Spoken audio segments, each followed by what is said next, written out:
여러분 안녕하세요. 오늘은 히브리어 알파벳 13번째 글자 맴에 대해 알아보도록 할게요. 맴이라는 글자 역시 소핏을 가지고 있는 글자예요. 소핏은 어떤 단어의 맨 끝에 올 때 글자의 형태가 달라지는 것이라고 했죠. 맴과 맴의 소핏을 각각 써볼게요. 일반적인 형태의 맴은 이렇게, 자, 일단 이렇게 약간 네모 비슷하게 그려주고 여기는 막지 않아요. 그 다음에 이렇게 그려주면 이것이 일반 형태의 맴이고요. 자, 이 맴의 소핏 어떻게 바뀌냐면요, 이렇게 막힌 형태의 소핏 형태로 바뀝니다. 맴의 게마트리아는 40입니다. 40. 40이라는 숫자는 믿음을 얻기 위한 고난의 기간을 뜻하는 수예요. 노아의 홍수 때 40일간 비가 계속되었고 이스라엘 백성은 애굽을 탈출한 후에 하나님께 반역한 죄를 담당할 대가로 40년간 광야를 떠돌았죠. 그래서 이 40이라는 수는 믿음을 위한 고난의 기간을 뜻합니다. 맴의 상형 문자는 파도, 흐르는 물과 같이 생겼어요. 상형 문자 맴은 이렇게 생겼어요. 보기에도 흐르는 물, 파도 같이 생겼죠? 성경에서 물은 생명, 말씀을 상징합니다. 이 부분 아주 중요해요. 반짝별입니다. 맴에서 꼭 알아야 할 중요한 단어를 알려드릴게요. 첫 번째는 마임입니다. 마임은 이렇게 씁니다. 먼저 일반 형태의 맴, 그리고 유드, 그 다음 닫힌 소핏 형태의 맴을 또 한 번 써주면 이것이 바로 마임. 마임이라는 단어는 성경에서 상당히 자주 나오고요. 매우 중요한 의미가 있는 단어인데요. 자, 요 마임, 반짝별입니다. 자, 이 마임의 뜻이 뭐냐면요, 바로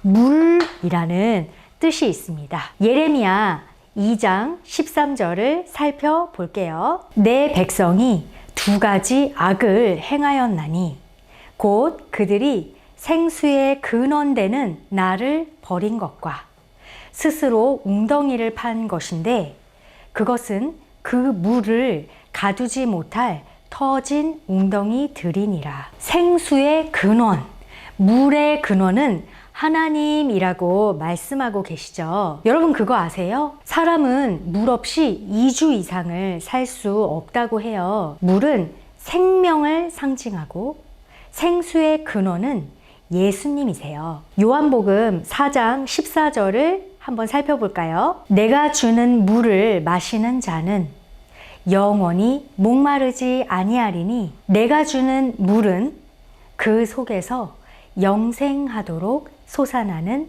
샘물이 되리라. 한편 물은 말씀을 의미하기도 합니다. 에베소서 5장 26절을 보실게요. 이는 곧 물로 씻어 말씀으로 깨끗하게 하사 거룩하게 하시고. 우리도 물로 몸을 깨끗이 씻듯이 예수님의 말씀은 죄로 물든 우리 몸과 영을 깨끗하게 해주십니다. 이사야 11장 9절을 같이 보시죠. 이는 물이 바다를 덮음같이 여호와를 아는 지식이 세상에 충만할 것임이니라. 이 구절은 대꾸법이 사용된 표현인데요. 앞에 나오는 어떤 구절의 해석이 바로 뒤에 나오는 구절과 짝을 이루는 문법적 표현을 말합니다. 그래서 여기서는 물이라고 하는 것이 여호와를 아는 지식, 요것과 대꾸를 이루는 것이고요.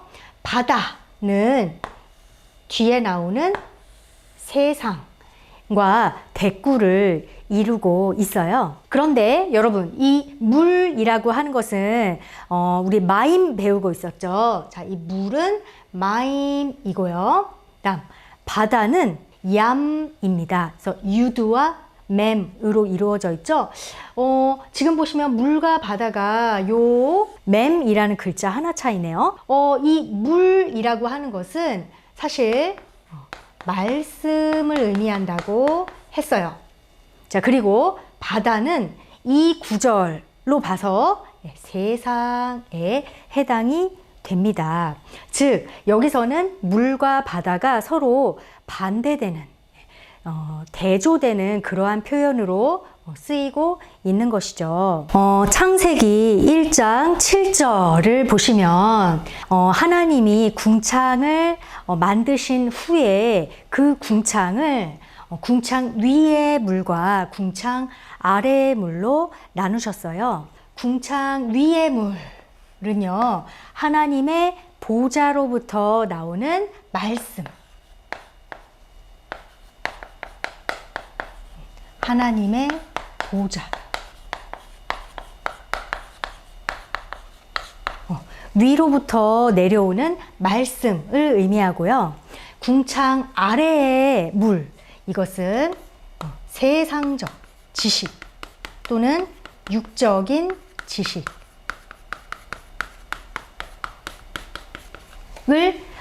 상징합니다.